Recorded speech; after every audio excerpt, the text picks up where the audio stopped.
Get the coolest mesh online at mesh.alfred.vip. There is reason they wanted me. Why me? Charlotte, but there are worse fates than marrying the King of England. So this is another bundle of foolishness where we have Africans marrying the Prince of England, and you are setting this in, pre-Victorian era. The stupidity of it all, oh my. Let's just watch a little bit further before I go on. It is time we were united as a society. You will make lots of babies. As many babies as possible for my son. And interestingly, it just occurred to me that this is a real queen, a white queen, obviously. Now you're making a so-called biopic about a historical figure, and you have changed her race. You've made her, and you chose to make her African. What does this, I've said it on multiple occasions, what does this say about the story of Africans itself? When you are now creating a situation where you are reswapping kings and queens in Europe during the pre-slavery and during during slavery and post-slavery periods, specifically during the pre-slavery and during the slavery period, that's European, transatlantic slave trade period. When you make their kings and their queens African, what does that say about the whole slavery situation and the whole colonization situation? What does that mean? Are you now saying that it is Africans in Europe that colonized Africa? What are you talking about? What are you doing to history? It negatively affects the reality, and it negatively, you have basically, in your quest to be woke, you have carried the victim over to the oppressor's situation, and you have so confused everything. How does this make any sense? And also this sends a message. It is this kind of thing that will stir up more hatred. There's everything that is done in the name of wokeness is creating more division in the world. Now a white person watching this, it's like an African American wakes up one morning to watch a movie, and it is the life of Martin Luther King, and Martin Luther King is white. How do you think that African American is going to feel? And then imagine him complaining about it, and people saying, it is because you're a racist. Why are you bothered that they made Martin Luther King white? That is the same thing that they are telling white people. Oh, we can make stories about ancient historical, figures, from Europe, from America, people who are, clearly white, and then you swap their race. And you are also sending a message that being white is bad, being white is wrong. That is what is being done in this. That is what this kind of foolishness does.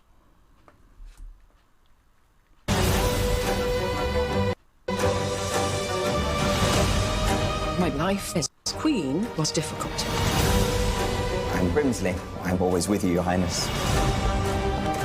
Brimsley, tell me about the king. Is he ugly, perhaps deformed? He is the king. Yes. And? Hello, my lady. Are you in need of assistance of some kind? If you must know, I'm trying to climb over the garden wall. Whatever for? You refuse to help a lady in distress. I refuse when she's trying to go over a wall so that she does not have to marry me. Hello, Charlotte. Your Majesty. To you. I'm George. Now, you see what happened here? This is breaking of etiquette. You have to understand that I know that a lot of and this is what often happens when people make a movie or write a story based on history. There are certain things that are values that were values then that are not values now. And there are certain things that they did then that are looked upon as they are looked down on, and they are looked on favorably. You know, when you look back, because times change, and people cultures and ideas and all of that change. But the thing that I would like to point out is that when you are making something about like historical fiction, you have to explain to the modern reader that this kind of thing was okay then. You have to have some honesty. You cannot make movies of ancient times that have modern values, especially in things that super contradict. For example, this is a rule of etiquette. Like, if you look at Nigeria today, it is normal, for a young person to bow down to an elder. But in America, because of, the history of slavery and all of that, because of their own story, they look down on it. But even till today, like in the Yoruba cultures, they will even prostrate and lie down on the ground. And that is a sign of respect. But if somebody were to lie down when he meets someone else to greet someone, in the eyes of an America, or in America, that is completely unacceptable. That is that is going to become something else. That is not looked upon as a good thing. In this situation where the queen in waiting, or the lady who is chosen to be the queen, the lady that the king is betrothed to, in this situation where she is bowing down to him and then he stops her, that is a modern American value. That's, he shouldn't want her to bow. It is for, it appeals to feminism, to make the females watching it and the feminists today to find him attractive and find him desirable as somebody, that they want to attain, to add to the romance. That is a value. But the reality of the matter is that it would never have been done. As a matter of fact, it is disrespectful on both ends. And keep in mind that is how other people will courtesy to her. Will she now stop people from courtesying to her when she is queen? And will the king stop people from courtesying to him, to stop bowing and all of that? So what will happen? They will now break down all the traditions and make it look like an American situation. Then why they are at it? Why don't they just walk away from the throne and dissolve it and create a democracy? So what happens to the story that is set in that era? You've destroyed everything. You have to understand that the values then were different. What people aspired to, what was considered, the bundle of beliefs or ideals that someone had to have to be considered good and a good example in society is completely different from what it is today. So that has to be pictured. So it's also a learning experience. When people watch or read any historical fiction story, they can get a dose of the reality of the setting and how things change. But they have to make everything foolish. That is what we see here, and of course it is Netflix.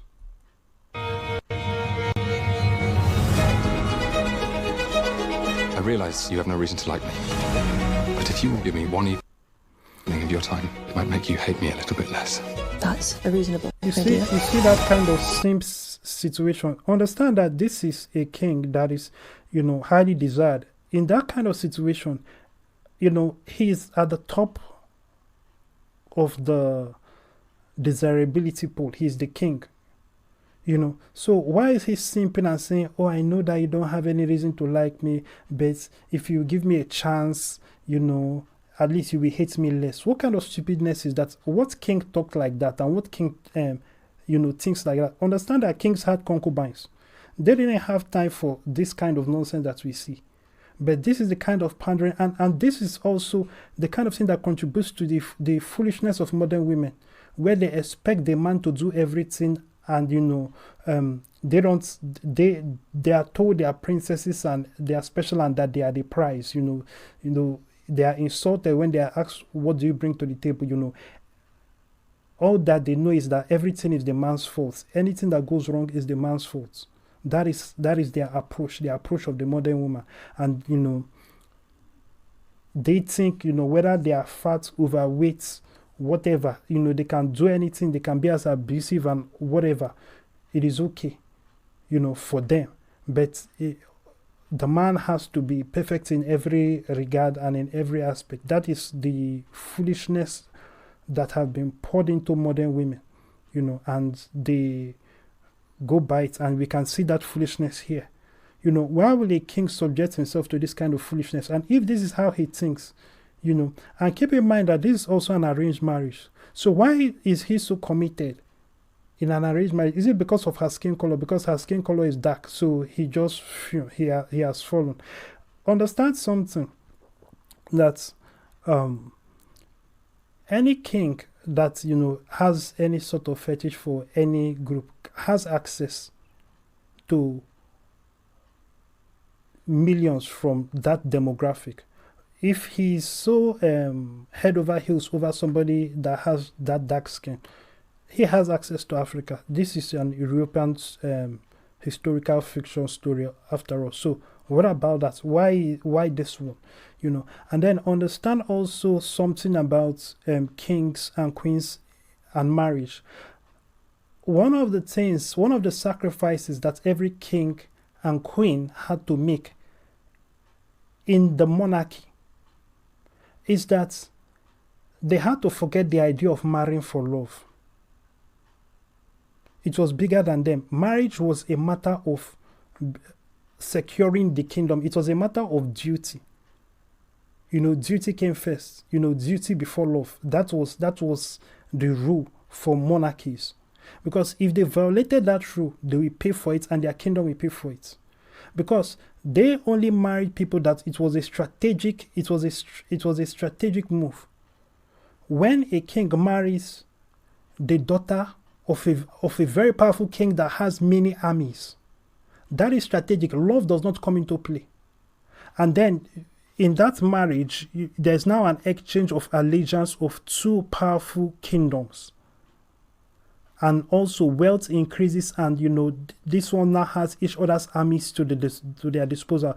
If any other country goes to attack that kingdom, the other kingdom that, you know, is now related through marriage, you know, where the royals are now related through marriage, now involves themselves. So vice versa, it created more powerful allegiances. So those were the kinds of considerations that came first, and every king owed it to his people to ignore love. Every queen or future queen owed it to her people to ignore love. You know, love did not come into the equation. If after it was all arranged marriages, if after they met each other they decided to fall in love in the marriage, that was their cup of tea. But love never came into the equation. Duty came first, and that is something that, you know, the Princess Diana's, you know, and the Prince Harry's or ex-Prince Harry's do not understand. And of course, now that the power is not with the monarchy, so, you know, the reasons behind those kinds of allegiances is no longer there. And especially since they are not, it is not like it's an allegiance of wealth, where it's like this billionaire family is betrothed to this other billionaire family. So it is not also there. So whether from the wealth angle or from the fact that it's going from the guaranteeing peace angle no longer exists. So you can also see why, you know, there's really nothing to stand on to give, you know, the Princess Diana's or the modern royals, you know, to want to marry, you know, for the sake of just duty alone. You know, but you have to understand where it started. It started with duty alone. And when you're setting a story based in that time, you have to understand the importance of duty. Duty has to come before love for any monarch. You know, if they don't, if a king say, I want to marry for love, and then he goes and marries a pauper's daughter, and then another king of another country goes and marries the princess that he scorned from another nation. Now that alliance and those two kingdoms are powerful. The day that they have beef with his kingdom, they will wipe out his kingdom. Because that is strength that he would have had, and now he has himself to blame. And how many of his own people are going to die just because he said, I want to marry for love, and he put love before duty? So you have to understand these things, and these things don't come into play, you know, in modern day stories, because they want to appeal to modern day readers and push all kinds of wokeness and all kinds of ideas like arranged marriage is bad. In the kind of situation like this, where an arranged marriage is going to save a kingdom, is going to save people from war, is going to save millions of people in your country from dying, it is dishonorable for you to choose, let me marry for love. So that is something that sadly is not considered, or the people don't even think far enough to see is wrong with these kinds of stories.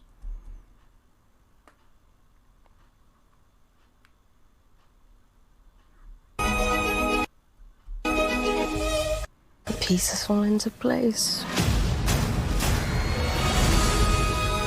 Your Majesty, I'm Lady Agatha Danbury. I'm to be on your court. And we shall be great friends. Be careful. You are the first of your kind. You must secure your position. Where is the king? The king cannot see you now. Charlotte, I require privacy. She is his wife. She should know. There is nothing to know. I need to know what is going on at Buckingham House. Your marriage cannot go wrong. What's happening? I do not want to fight. I want to fight with you. Fight with me. Fight for me. Your Majesty, your focus should be your country. You are our queen.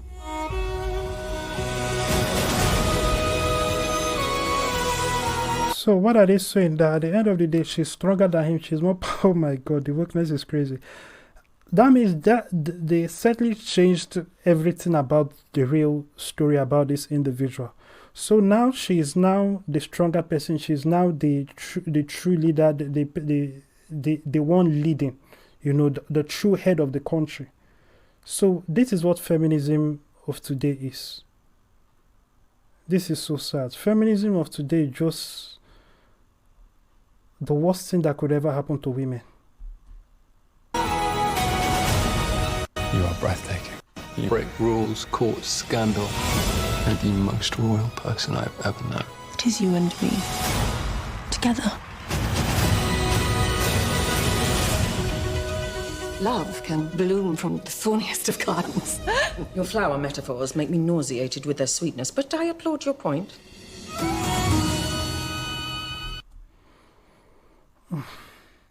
Well, that was garbage. In any case, make sure you watch out for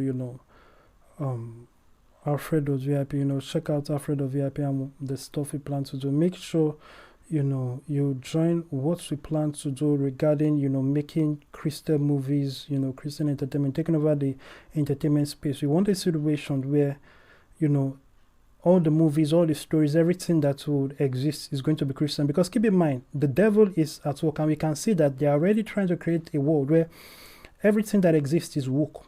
Even reality has to become woke. A man can be a woman and a woman can be a man. Reality itself has to become woke. They are making everything bow and bend to their will and what they say it is. So, as they have opened that Pandora's box, we should go ahead, and, move first and, move fast also, and make sure that everything conforms to our will. And how we want to shape the world is how the world will be shaped, not how they want to shape the world.